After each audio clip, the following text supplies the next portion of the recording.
Assalamu alaikum everyone.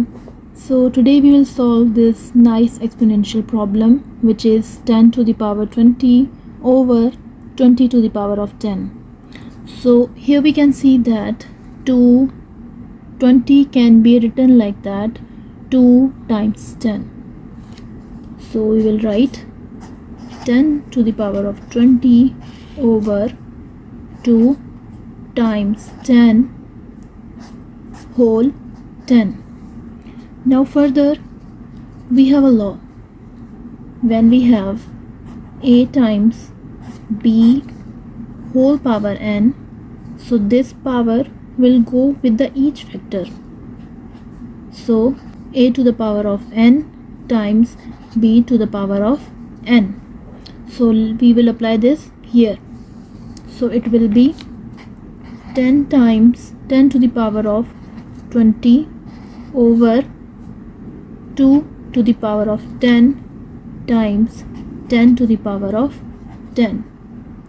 And further let's separate 2 to the power of 10 like that, and we are left here 10 to the power of 20 over 10 to the power of 10. And again we have a law. What is the law?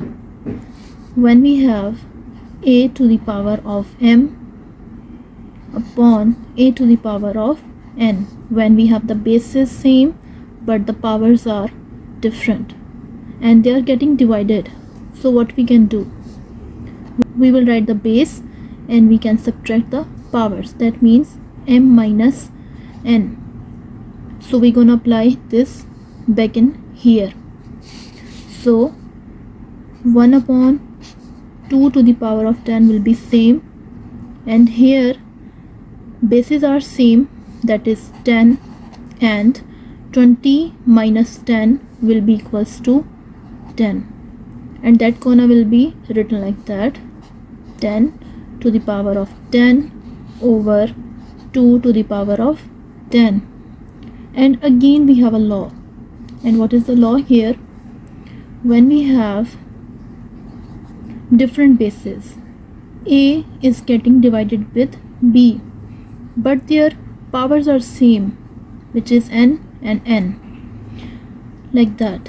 So this can be written like that, a over b whole to power n. So this law will be applied here. So that will be 10. So that will be 10 over 2 power 10, and this 10 and 2 will be simplified with 5, and the power will be 10 here. So this is the answer. I hope you like the video, and if you like the video, please do subscribe to my channel and keep connected to my channel, and share this video with your friends as well. So these type of questions will gonna help you to any aptitude exams. So keep connected to my channel. Thank you and Allah Hafiz.